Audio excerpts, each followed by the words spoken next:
Bismillahirrahmanirrahim. Assalamualaikum warahmatullahi wabarakatuh. Asyhadu an la ilaha illallah, asyhadu anna Muhammadar Rasulullah. Allahumma sholli ala sayyidina Muhammad wa ala ali sayyidina Muhammad. Kama sholaita ala sayyidina Ibrahim wa ala ali sayyidina Ibrahim. Bil alaminna innaka Hamidum Majid. Sebelumnya kita panjatkan dahulu doa kepada Gusti Allah Agung untuk saudara-saudara kita yang telah memberikan sholawatnya kepada channel dakwah ini.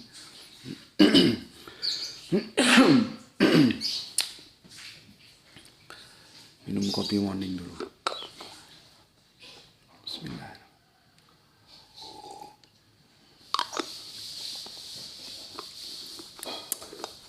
Oke, kita lanjutkan. Kita panjatkan dahulu doa kepada saudara-saudara kita yang telah memberikan sholawatnya kepada channel dakwah ini ya. Tentu dengan sebuah harapan insya Allah sholawat itu akan menjadi catatan langit amal soleh bagi mereka dan keluarganya kelak, dan insya Allah akan terbalaskan dengan balasan yang lebih baik lagi. Kemudian untuk seluruh viewer terkasihku dimanapun kalian berada, aku ucapkan terima kasih ya, baik yang di mancanegara maupun dalam negeri, atas waktu yang diluangkan ya ngaji bareng di sini ya. Semoga kalian semua selalu always dan tidak pernah never tetaplah bertumbuh menjadi satu pribadi tangguh yang anti skip dan anti download. Bagi yang berkenan silakan saja di share, tapi linknya ya, link kajiannya. Jadi jangan diunduh, dipotong-potong gak karuan lalu diunggah ulang. Aku nggak pernah kasih izin untuk yang seperti itu.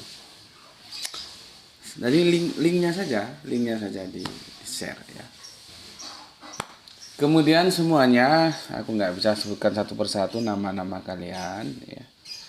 Aku ucapkan terima kasih yang banyak sekali untuk semuanya atas doa-doa baiknya untukku dan keluarga, dan semoga kebaikan itu juga tercurahkan bagi kalian semuanya yang mendoakan.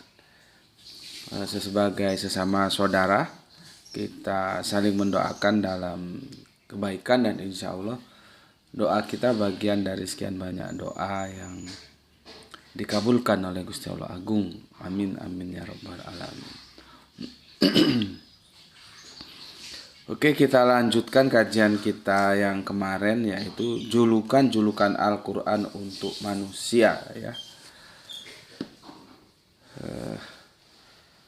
Ibadur Rahman sudah ya. Terus sekarang tentang apa kemarin? Tentang keledai yang belum ya.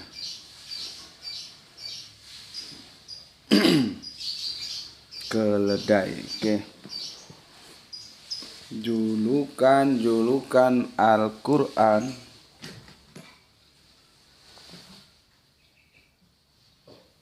ya.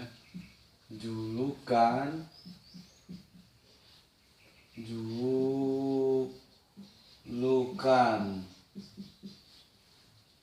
Al-Quran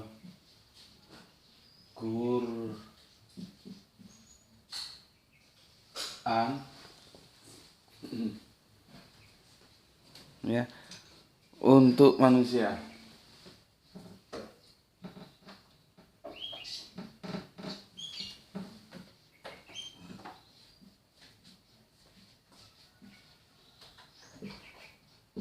Gini ya, setelah Ibadur Rahman terus sudah selesai ya, sekarang keledai,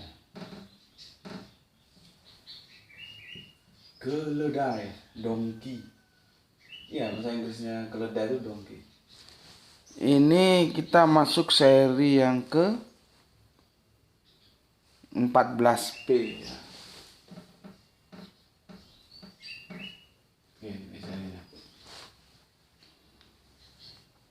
Kemarin sudah aku jelaskan ya dari mulai ayat yang pertama sudah, ya. Kedua sudah, ketiga sudah, keempat sudah ya. Demikianlah karunia Allah diberikan kepada siapa yang Dia kehendaki, dan Allah memiliki karunia yang besar. Sudah itu ya. Oke. Sekarang yang kelima ya. Yang kelima merupakan inti dari kajian keledai ini ya. Supaya kalian tahu keledai itu, sebentar, agak dingin ini. Di sini mendung terus. Ya, supaya kalian tahu nanti mau nggak jadi keledai. Kalau onta kan sudah aku jelaskan kemarin. Ya. Oke, sebelumnya aku bacakan komen yang masuk dari kalian semuanya sebagai bentuk apresiasiku.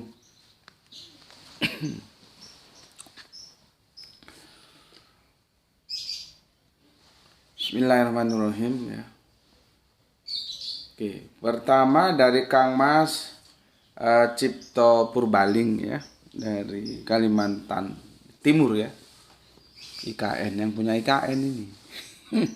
Terima kasih atas 3 merah hatinya dan salam Isra untuk semuanya yang ada di sana. Kemudian Kang Sahran Gipari ya, baru menyimak setelah Isya. Wow, berarti sibuk ini ya. Jadi kajiannya pagi, nontonnya Isya. Tidak apa-apa. Silakan diatur saja gimana. Apa namanya itu? Sempatnya itu gimana gitu ya. Oke. Dari Bandung Utara bagian barat ya, atau nuhun, salam Isra Sadayana ya. Kita lanjutkan terbang jauh ke Kerinci ya, Sumatera sana ya. Penjelasan dari Kang Irfan Al Akbar. Deres itu bahasa Jawa, ini sudah dideskripsikan. Salah satu metode membaca Al-Quran dengan cara dikoreksi oleh sang guru, baik itu bacaan maupun maknanya. Proses ini dilakukan secara bergiliran pada satu demi satu murid sampai murid-murid itu menguasai materi Al-Quran. Masih menyimak dari Kerinci Jambi ya. Mantap ya. Jadi tahu ya, deres ya. Deres itu begitu ya. Jadi itu biasanya ada di pondok-pondok pesantren itu begitu. Ya. Deres. Jadi ada 20 santri ya 20 santri satu-satu gitu. Ya, dikontrol bacaannya, maknanya gimana gitu. Sebetulnya begitu seharusnya. Bukan sudah bacanya borongan dari ba'da subuh sampai nanti asar, selesai satu Al-Quran 6.236 ayat dan bacanya cepet-cepet. Nggak begitu. Dan keras-keras lagi pakai mic. Maybe ya, maybe dulu itu begitu, oke lah, karena itu kan sebetulnya kan metodologi dakwah. Yang namanya metodologi itu memang dia tidak baku aturannya. Boleh jadi dulu kompatibel untuk hal-hal yang seperti itu. Tapi kan yang namanya dakwah itu berhubungan dengan kontekstual. Kontekstual itu budaya, dan budaya itu cenderung berkembang. Artinya yang dulu dia cocok, yang sekarang belum tentu cocok. Kan itu strategi itu. Strategi itu ya mau bagaimana saja, terserah saja. Tapi kita harus mengevaluasi. Jadi bukan gini ya. Jangan dibilang aku menyalahkan, enggak juga. Cuman menurut aku perlu dipikirkan ulang ya. Itu bisa saja dulu itu ya, sesepuh-sesepuh kita, kiai-kiai kita, ulama-ulama kita, karena peradaban kehidupan juga, populasi bukan padat seperti sekarang ini, dan tingkat kesibukan juga begitu ya. Jadi metodologi itu tepat dulu, strategi itu tepat ya, makar itu tepat. Nanti bingung nanti ini, makar kok makar itu siasah, makarullah, siasanya Allah, strateginya Allah. bukan merebut kekuasaan yang sah.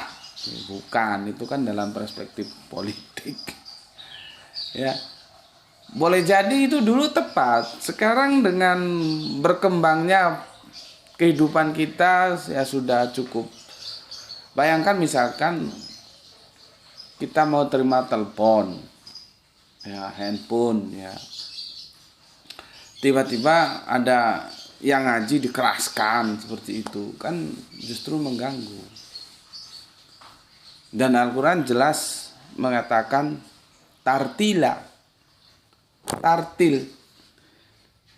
dan jangan cepat-cepatkan lidahmu. Jadi baca Al-Quran itu harusnya ikut aturan Al-Quran. Tapi bolak-balik lagi karena nggak tahu artinya ya jadi repot. Artinya ketika mereka membaca, kan itu dibacakan satu Al-Quran penuh, artinya mesti ketemu ayat itu. Bagaimana kamu baca cepet-cepet keras-keras padahal yang kamu baca pesan dari Al-Quran janganlah baca cepet-cepet dan keras-keras. Janganlah cepat-cepat kau gerakkan lidahmu. Wah, padahal dia sendiri baca digerakkan lidahnya, kan anomali.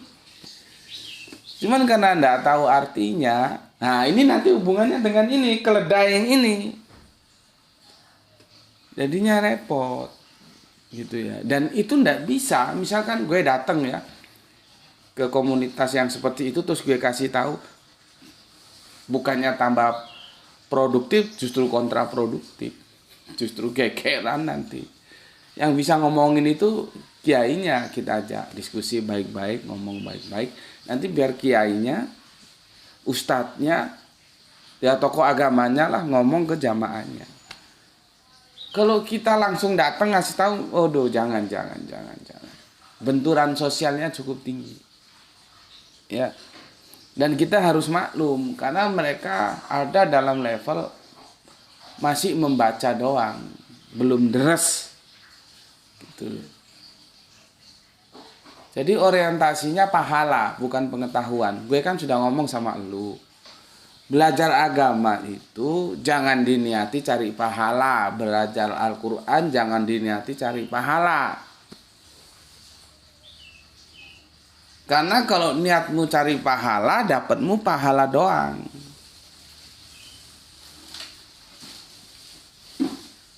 Tapi belajar Al-Quran dalam artian membaca saat ini ya, itu untuk pengetahuan.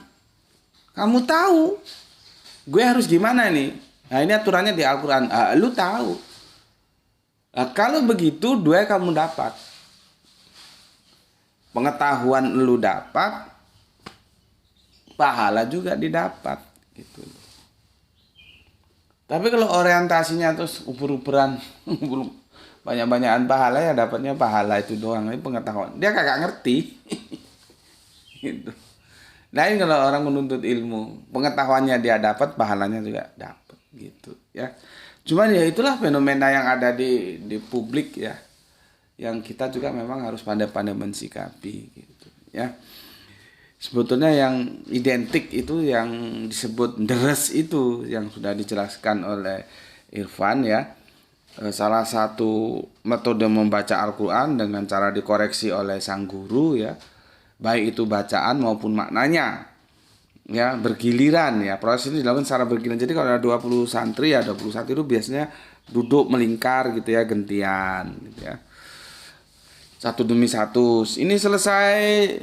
Oke, lanjutkan temannya. Selesai. Oke. Ya gitu. Dan itu enggak perlu di speaker, di mic, enggak perlu gitu ya. Nah, itu biasanya metodologi yang digunakan di pondok-pondok pesantren. Seharusnya begitu. Ya.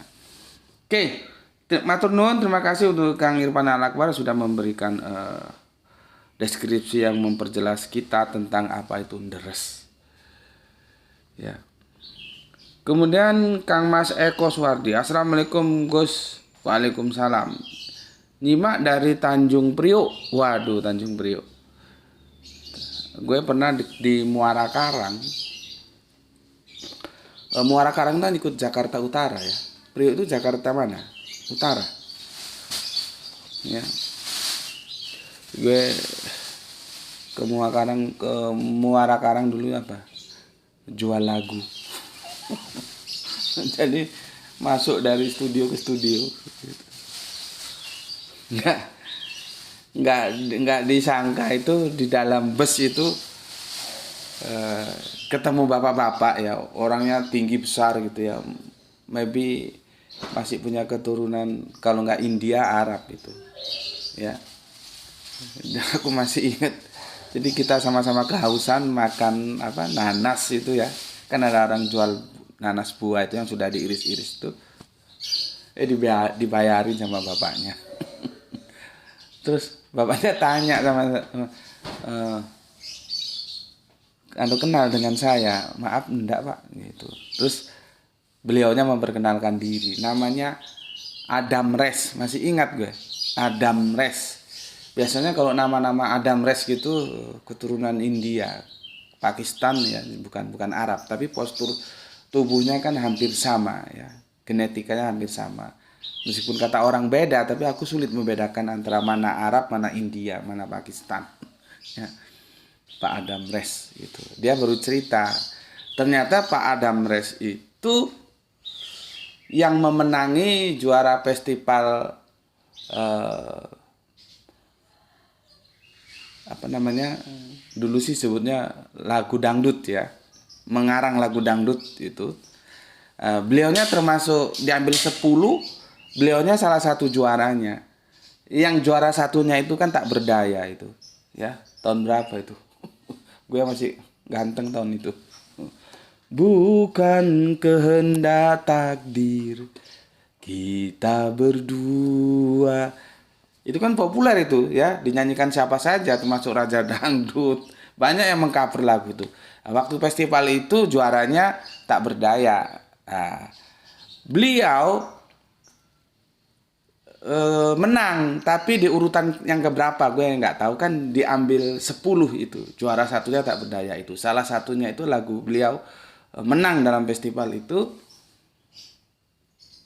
Gue judulnya lupa, tapi lagunya gue masih ingat. Karena bapaknya sempat menyanyikan untuk aku di dalam bis gitu. Kita mau ke Muara Karang, ke studio. Jadi gue dari Mangga 2 Plaza yang ketemu Yangson itu. Yangson kan sempat duet terakhir sama Ita Purnamasari ya. Kemudian Yangson alhamdulillah ya, kasusnya kok kasus. Kasus apa jalan cerita. Nggak enak disebut kasus. Jalan hidupnya hampir sama dengan siapa rocker kita yang laron-laron itu ya. Cuman kalau Yangson ke kelompok yang relatif lebih fleksibel ya, itu Jamaah Tablik ya. Kalau yang Hari Mukti ya, Hari Mukti nggak salah itu ya. Itu kan ke kelompok yang lebih ketat gitu ya. Dan akhirnya dia kan terus nggak mau lagi nyanyi itu ya. Padahal dulu rockernya terkenal lagu laron-laron gitu ya. Oke, ketemu Yangsonnya itu di Mangga 2 Plaza. Terus perjalanan gue yang dari Mangga 2 Plaza ke Muara Karang itu ya, atau dari Muara Karang ke Mangga 2 Plaza, gue lupa, itu udah lama. Ketemu bapaknya ini, terus bapaknya menyanyikan lagu karangannya yang menjadi 10 besar, ikut menang dalam festival mengarang lagu dangdut itu. Lupa gue judulnya, tapi gue ingat lagunya begini.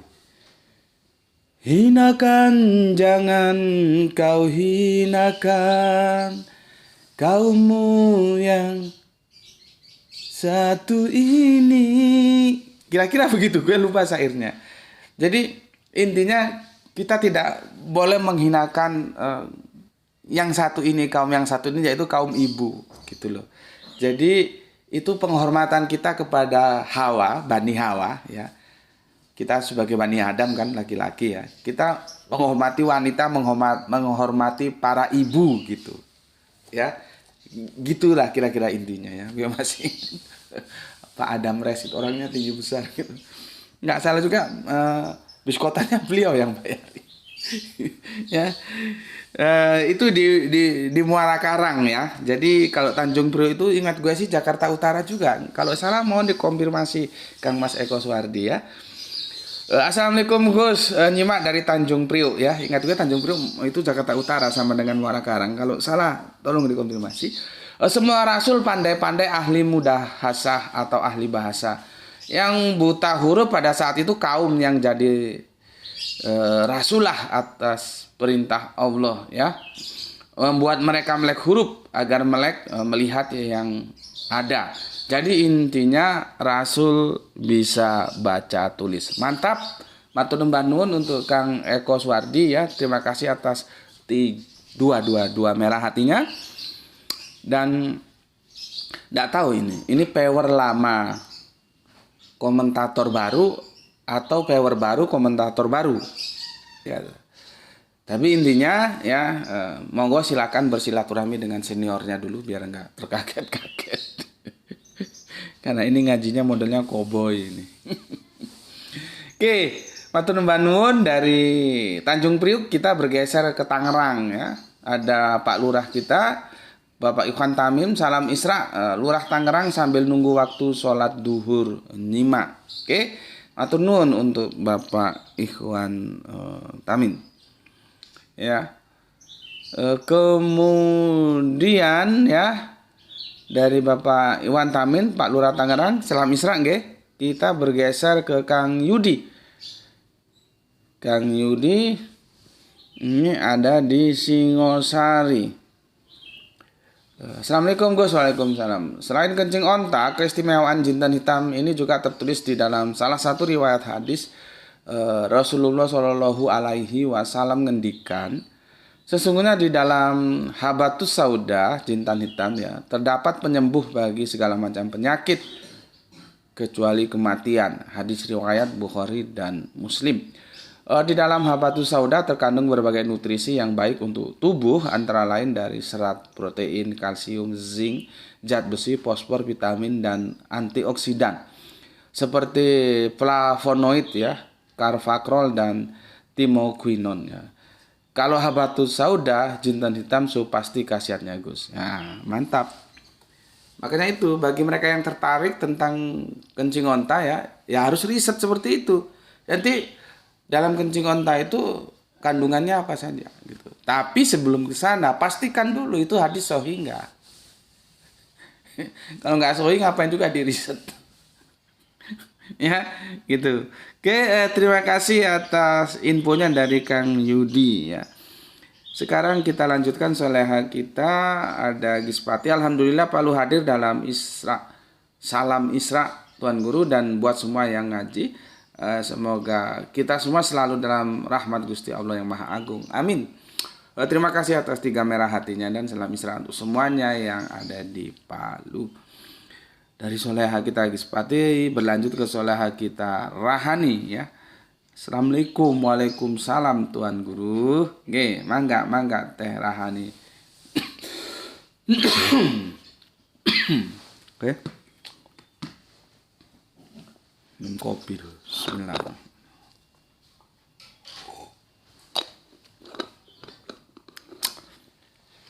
Dari sana kita ke soleha kita satunya di Taku-Taku. Assalamualaikum warahmatullahi wabarakatuh Gus Bekti. Nyimak Gus, salam Isra. Semoga sedaya paringan sehat walafiat. Injih matur nuwun dan thank you, terima kasih atas 3 merah hatinya ya. Semoga kamu juga baik-baik di sana ya. Assalamualaikum, waalaikumsalam warahmatullahi wabarakatuh. Salam Isra untuk semuanya. Kemudian Kang Mas Aljus, Mas Duki ya, Davis nomor 1. Matur nuwun Kang Aljus Mas Duki yang ada di Bandung ya. Salam Isra untuk semuanya.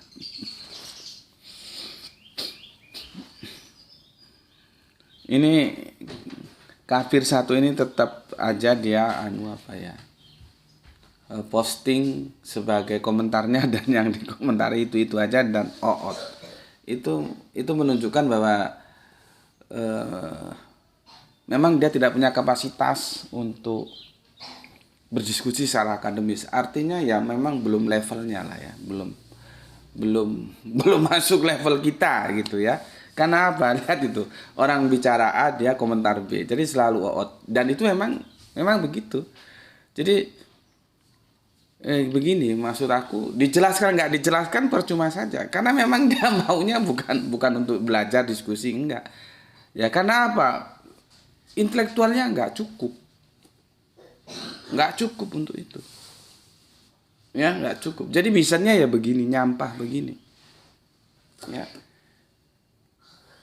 Seharusnya ketika materinya A, dia bicara A, komentarannya A, kita diskusikan sampai selesai. Ketemu ya haleluya, nggak ketemu ya alhamdulillah, gitu. Saling menghormati, bukannya seperti ini. Tapi lagi-lagi yang aku bilang, memang mungkin otaknya setengah keledai gitu ya, atau memang keledai, nggak tahu lah. Atau nggak tahu dulu sekolah Alkitab di mana juga. Jadi ya sudah, dianggap angin lalu aja ya. Tapi kalian mau ngomentari ya terserah. Jadi orang bilang lain, dia bilang lain gitu ya. Nggak ada manfaatnya seperti ini ya. Memalukan sebetulnya. Apakah dia beragama itu tidak melalui proses edukasi? Bagaimana proses pembelajaran di kekristenan itu seperti apa gitu kan? Kalau begitu kan memalukan, nggak level. Bukan orang yang layak hidup sekarang, hidupnya di zaman batu mungkin gitu layak. Ya, oke. Tapi ya sudahlah, biarin aja ya. Kita sekarang ngaji ya, buka bisa Androidmu, kalau ada hardcover lebih bagus ya. Kita sekarang masuk ke ayat yang kelima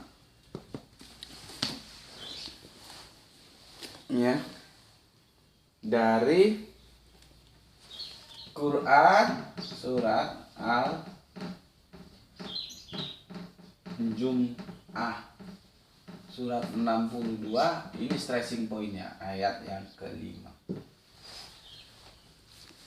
Keledai ya, seperti itu kafir goblok itu ya, keledai itu. Karena dia enggak tahu sebetulnya, hanya anak kopas. Ya. Oke, gini. Bismillahirrahmanirrahim. Masalul lazina hummilut Taurata summa, Taurat maksudnya ya. Summa lam yahmiluha kamasalil. Jadi ya, misal itu dari Arabiun, misalan ya, perumpamaan ya. Himar yaitu ya keledai kuwi, dongki kuwi. Himar yahmilu asfaro bisa masalul koi milazina kazabu bi ayatilah wallahu la yahdil kaumas zolimin. Perhatikan, nanti kamu mau nggak jadi keledai ya, kamu harus tahu dulu keledai ini gimana penjelasannya. Seperti kemarin, mau nggak kamu jadi onta? Ya tentunya mau. Maksudnya dijuluki onta gitu ya. Karena onta itu menunjukkan bahwa dia itu sangat diperlukan, serba bisa, ya gitulah ya, dalam perspektif antropologis Arab tuh begitu. Nah, kalau keledai bagaimana? Kita lihat. Perumpamaan orang-orang yang diberi tugas membawa Torah atau Taurat. Kemudian mereka tidak membawanya. Ya. Adalah seperti keledai. Seperti keledai yang membawa kitab-kitab yang tebal, ya. Sangat buruk perumpamaan kaum yang mendustakan ayat-ayat Allah, dan Allah tidak memberi petunjuk kepada orang-orang yang zolim. Nah, dianggap zolim tuh keledai. Aku jelaskan dulu ya. Ini sama seperti ketika aku menjelaskan kemarin kuntum khairu umat. Ya. Itu yang dimaksud kamu adalah umat terbaik itu bukan umat Islam. Itu ahli kitab. Ya. Jadi konteks di situ Yang dibicarakan tuh ahli kitab. Kemarin kita sudah dekonstruksi kan. Bukan umat Islam. Kok sekarang kan dikirain umat Islam umat terbaik. Kuntum khairu umat. Ya, enggak, itu konteks pembicaranya ahli kitab. Ya, bahwa kamu itu umat yang terbaik gitu. Tapi di situ bersyarat kalau apa? Pertama, mengajak kepada kebaikan. Kedua, mencegah kepada keburukan. Ketiga, beriman kepada Gusti Allah Agung. Syaratnya ini. Nah, karena itu maka kita jadi tahu konteks dari pembicaraan di ayat itu adalah ahli kitab, maybe Yahudi, maybe Nasrani. Ya, nah, terus bagaimana Islam? Bisa nggak jadi kuntum khairu umat? Bisa. Dengan catatan dia memenuhi syarat ini. Mengajak kepada baikan, mencegah kepada burukan, beriman kepada Gusti Allah Agung. Jadi siapapun dia, entah dia Yahudi, entah dia Nasrani, entah dia Islam, kalau memenuhi 3 syarat ini, maka dia layak disebut kuntum khairu umat. Tapi kalau entah dia Yahudi, entah dia Nasrani, entah dia Islam, tapi tidak melakukan 3 syarat ini, makanya nggak bisa disebut khairu umat. Bajingan umat, iya. Paham di situ. Tapi konteks yang diajak bicara di situ ahli kitab, bukan Islam. Ya, oke, sama dengan di sini. Ini yang menjadi objek pembicaraan ya, karena ada Torah di situ ya. Taurat itu ya. Torah, maka itu Yahudi. Nah, konteks pembicaraan di sini itu adalah Yahudi. Tetapi itu juga berlaku untuk kita. Sama tadi konteks pembicaraannya ahli kitab, tapi berlaku untuk semua umat. Selama dia memenuhi 3 kriteria itu gitu. Paham nggak di sini? Semoga paham lah ya. Bismillahirrahmanirrahim.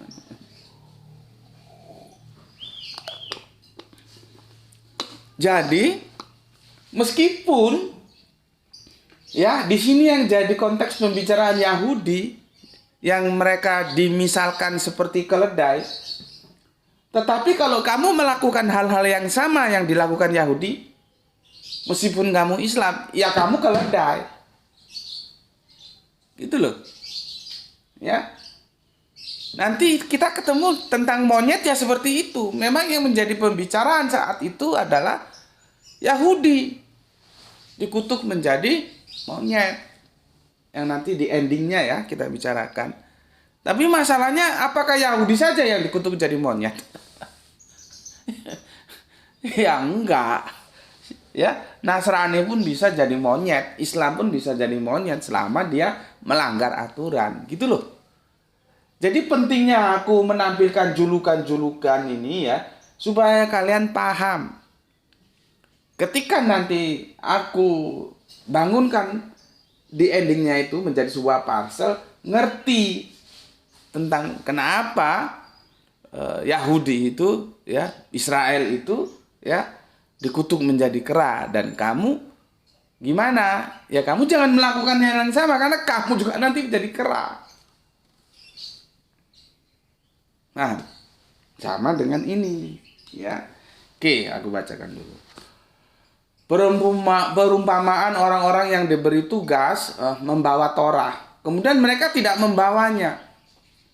Di sini dalam kurung tidak mengamalkannya, terlalu jauh sebetulnya mengamalkannya itu ya.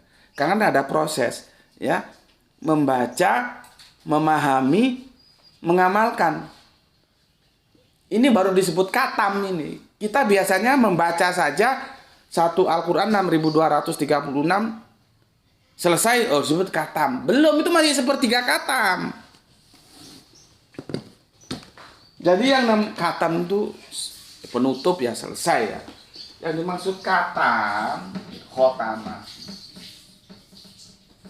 Satu ya, dia membaca, mengikro, mengyatlu, mengratalah, ya. 2, paham. 3, mengaktualisasikan apa yang dia pahami sebagai laku. Kalau dalam ngaji Jawa itu laku. Ngelmu kui kudu nggawe laku. Melakukan, ya. Atau perilaku. Ya. Kamu membaca Al-Qur'an 6.236 ayat, 6.236 ayat, selesai. Nah, publik mengatakan, oh wis katam, sudah katam. Kamu sudah katam berapa kali? Oh sudah 3 kali. Berarti 3 kali dia baca 6.236 ayat itu dia baca semua, 3 kali selesai, maka dia disebut katam 3 kali. Pandangan publik seperti itu. Padahal yang sesungguhnya tidak seperti itu. Itu masih sepertiga katam. Gitu loh. Ngerti? Belum katam itu, masih sepertiga. Ya, kemudian ya dari yang dia baca, ya, dia baca itu, nah ini prosesnya membaca ini deres. Yang tadi dijelaskan oleh Irfan, supaya dia paham apa yang dibaca. Cuman sekarang kan enggak, banter-banteran baca, cepet-cepetan baca seperti maling diuber polisi, ya. Itu almarhum guru Al-Qur'anku Gus Nur Hadi sering guyon begini. Ya memang, tapi sebetulnya orangnya ya Al-Qur'an berjalan. Artinya gue itu dulu ketika beliaunya masih sugeng, kalau males nyari itu gue langsung telepon aja. Ini di Quran apa ayat berapa gitu ya. Kadang-kadang kan kayak butuh waktu cepet gitu ya. Nyari-nyari nggak ketemu, udah telepon. Assalamualaikum Gus. Waalaikumsalam. Ya, mau tanya Gus, ini tentang ini itu surat apa ayat berapa Gus? Langsung dijawab, surat ini ayat ini, dan ada di sini juga ada gitu. Beliaunya subhanallah memang hafal.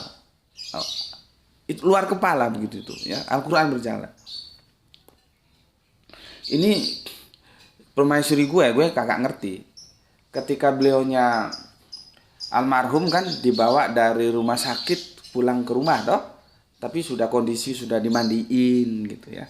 Jadi sudah dipasang ini. Ya. Gue di luar.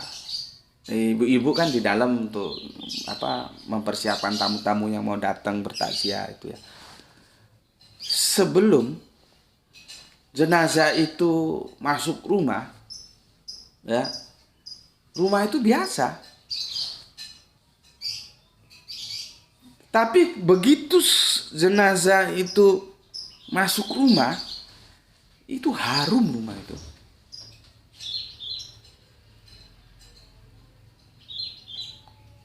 Terus gue tanya, apakah bukan harum karena parfum? Gini kan bisa saja jenazah itu disemprot parfum, tapi yang nggak mungkin ya. Nggak ketemu. Sayangnya gue di luar, laki-laki kan di luar ya. Jadi terbagi antara yang takziah bapak-bapak, ibu-ibu kan terpisah. Itu mamanya Gra itu di dalam. Jadi pulang itu dia cerita sama aku. Harum. Jadi kalau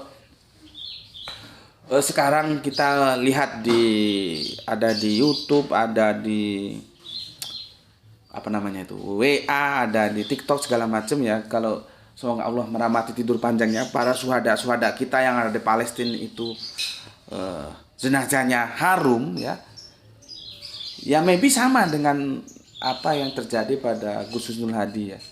Karena kehidupannya keseharian ngajar Al-Qur'an gitu ya. Ya itu sudah wilayah 1 dibagi 0. Ini wilayah 1 dibagi 0. Transrasional. Ya. Logika kita enggak bisa menjelaskannya, tapi faktanya ada gitu loh. Itu transrasional. Kalau irasional itu kan enggak masuk akal dan faktanya enggak ada. Kalau ini faktanya ada, cuman kita enggak mampu menjelaskan. Ya. Seperti itu. Ya, jadi dulu kalau aku butuh waktu cepat tinggal telepon. Dan beliaulah yang aku jelaskan kemarin memberikan harapan aku untuk bangkit gitu ya. Oh ndak orang itu kalau mau bertobat gini-gini nanti justru Allah ganti dengan yang baik gitu ya. Jadi nggak fatalisme karena aku orangnya eksak itu cenderung berpikir hitam putih. Ya. Oke. Membaca doang itu masih sepertiga belum khatam. Ya. Dari membaca deres. Oh dia paham gitu loh. Misalkan ya ngaji baca tentang apa? Tentang penjelasan sholawat ya. Oh begini toh ya. Terus dia paham. Nah itu masih sepertiga lagi. Oh berarti kita ya bahwa Allah dan malaikatnya ya mendukung Kanjeng Nabi. Wahai kalian semua umat Islam, mendukunglah nabimu dan berislamlah seislam-islamnya. Nah, dia sudah paham itu. Itu sepertiga lagi. Ya. Jadi sholawat itu artinya kita mendukung. Oh berarti sholawat di Al-Quran itu menjelaskan bahwa kita disuruh bersolawat. Berarti itu tindakan. Kan aku udah jelaskan kemarin. Beda sholawat di dalam sholat itu ucapan, membaca. Jadi ada perintah bersolawat dan perintah membaca solawat itu beda. Kalau membaca solawat dia menjadi doa, menjadi ya doa itu. Tapi kalau solawat yang di Al-Quran itu bukan disuruh membaca solawat kita. Itu disuruh melakukan tindakan gitu loh. Ya. Jadi lihat-lihat konteksnya. Ya. Nah, dia sudah membaca Al-Quran, kemudian dia paham. Oh, berarti kita disuruh mendukung Kanjeng Nabi. Kanjeng Nabi ini sudah nggak ada. Terus apanya yang didukung? Dakwanya. Oh, berarti kita harus mendukung aktivitas-aktivitas dakwah. Supaya Islam ini terus berkesinambungan didakwahkan. Nah, dia paham. Berarti dia dapat berapa? 2/3. Ya, 1/3 membaca, 1/3 paham. Nah, dari yang dia paham itu dia lakukan, maka 1/3 lagi. Ya, 1/3 lagi. Dia paham. Oh, begitu ya. Udah, gue lakukan. Jadi, dia melakukan kautsar, kenikmatan, kekayaan, harta, benda segala macam yang diberikan itu digunakan untuk pasoli lili ya, untuk mendukung solawat, mendukung ya. Bagaimana caranya? Wanhar, menyisihkan. Jadi dia menyisihkan rezeki yang diberikan oleh Gusti Allah Agung untuk mendukung dakwah. Nah, dia dapat 1/3. Jadi totalnya berapa ini? 1/3 plus 1/3 plus 1/3 sama dengan 3/3 sama dengan 1 sama dengan 100%. Ini baru khatam. Ngerti blok? Goblok, ngerti gue? Khatam itu begini. Jadi kamu nggak disebut keledai. Ngerti? Lihat ini. Perumpamaan orang-orang yang diberi tugas membawa Taurat ya. Kemudian mereka tidak membawanya ya. Maksudnya tidak mengamalkannya di sini ya.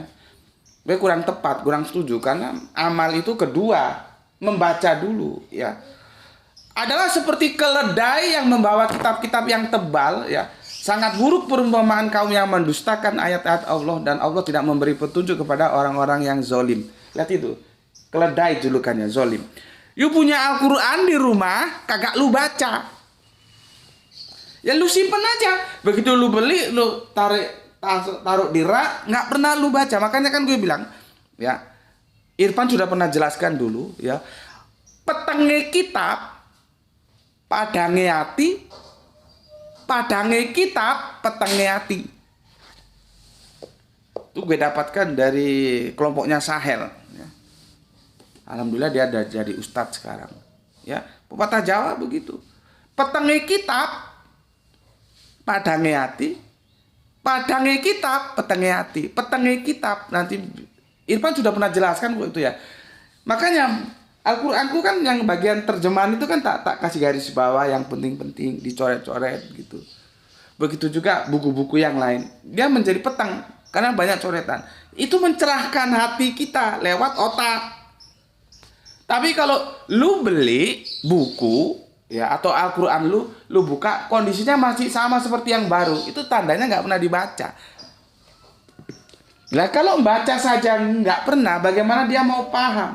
Kalau paham saja enggak, bagaimana dia mau melakukan sebagai perilaku apa yang dipahami? Orang yang dipahami nggak ada. Maka namanya apa? Yo keledai gue goblok. Dongki. Punya Al-Qur'an cuma untuk hiasan almari. Dibaca, gue kan ngomong. Seperti gue ini ya, tiap ba'da subuh itu nggak usah banyak-banyak, satu lembar sama artinya. Kalau nggak ngerti dicatat atau digaris bawahi terjemahannya itu, tanyakan sama yang ngerti. Seperti gue ini bukan lu kira gue ngerti semua, enggak. Gue nggak ngerti, gue tanya ya sama Cak Mat ya, Ustadz Ahmad, atau sama Gus Hendi, atau sama siapa saja. Ini gimana maksudnya? Kita diskusikan. Sampai sekarang ya aku belum selesaikan yang kita mendekonstruksi surat An-Nisa surat 4 ayat 1 karena aku masih dalam taraf perdebatan dengan Cak Mat, dengan Gus Hendi. Belum ada titik temu. Bagaimana kita memahami nafsin wahidatin? Jadi jangan kamu kira aku ini serba tahu. Enggak, aku juga enggak tahu. Cuman aku mau belajar. Maksudku juga gitu kamu. Jangan putus asa selama kamu mau belajar. Kamu nggak tahu terus kamu meneng wae, diam saja ya, goblok gue, keledai. Dapurmu keledai kalau nggak mau belajar Al-Qur'an. Ya, sekali lagi konteksnya di sini memang Torah. Artinya ini pengingat ya, saat itu konteksnya diingatkan oleh Allah supaya orang-orang Yahudi itu tidak menjadi keledai. Ya. Tidak menjadi keledai ya, karena apa? Punya kitab tapi tidak tahu. Bagaimana tahu orang dibaca enggak? Bagaimana mau diamalkan orang paham aja enggak? Nah, tipologi seperti itu siapapun dia, entah Yahudi, entah Nasrani, entah Islam, yo keledai. Memang objeknya di sini Yahudi karena Taurat. Ya, sama seperti kuntum khairu umat. Nah, di sini kebalikannya. Ya, kalau dia tidak pernah deres, siapapun dia, bukan hanya Yahudi, ya dia menjadi keledai ini. Dongki ini, keledai ini. Ya. Banyak kitab tapi nggak pernah dibaca, nggak pernah, apalagi bagaimana mau dipahami, bagaimana akan menjadi perilaku kehidupan. Enggak. Nah, sekarang pilihan ada di tangan kalian masing-masing. Mau nggak jadi keledai? Kalau mau ya silakan, nggak usah ngaji wis, nonton video yang hohihe sana, nggak usah ngaji, nggak usah apa, sekalian wis, supaya kamu jadi keledai nanti, ya. Oke, nggak mau jadi keledai, ya ngaji itu juga pilihan, jangan yang hohihe. Hohihe itu untuk sekedar hiburan oke lah, tapi menu utama video-video YouTube yang kamu tonton itu adalah kajian-kajian yang membawa kamu menjelaskan tentang Al-Quran, tentang hadis, sehingga kamu tentang Islam ini kamu menjadi paham dan itu menjadi amalanmu. Ngaji di mana? Di mana saja terserah. Nggak harus di channelnya Gus Peti, enggak. Di mana saja ilmu itu banyak tersebar kok. Terserah. Aku kan nggak pernah larang-larang kalian. Aku bukan metode pendidikan yang melarang-larang. Enggak. Aku justru membebaskan. Silakan ngaji di sini, ngaji di tempat lain, silakan. Supaya ada komparasi nanti. Ya. Jadi itu yang bisa aku sampaikan ya tentang keledai seperti itu. Ya, punya kitab dibaca kagak, dipahami kagak, jadi perilaku kehidupan kagak, maka itu namanya keledai. Ya, ya pilihan ada di tangan kalian. Aku hanya menjelaskan saja. Apakah akan menjadi keledai? Kalau mau jadi keledai ya sudah, nggak usah ngaji, nggak usah deres gitu. Oke, sampai di sini ya pesan aku, jaga Allah, jaga Kanjeng Nabi, jaga Al-Quran, jaga sholatmu dalam bingkai keimanan, keindahan Islammu, simpan dia dalam hatimu yang paling dalam setelah mengeksploitasi kemampuan rasionalitasmu dalam proses studi, ya. Tetapi tetap memberi hormat kepada saudara kita yang memilih jalan lain karena mereka tetap saudara kita. Oke? Semoga semua yang ngaji di sini mendapatkan keberuntungan, yaitu rezeki yang barokah dan kesehatan yang prima, ya. Sekali lagi jangan lupa kita doakan untuk saudara-saudara kita yang telah bersolawat lewat infak dakwah, ya. Karena jasa-jasa beliau kita dapat eksis ngaji seperti sekarang ini, ya. Oke, matur nuwun untuk semuanya yang telah mengalokasikan waktu untuk ngaji bareng seperti di channel ini. Ya, aku sampaikan salam Islam rasional untuk semuanya. Alhamdulillahirabbil alamin.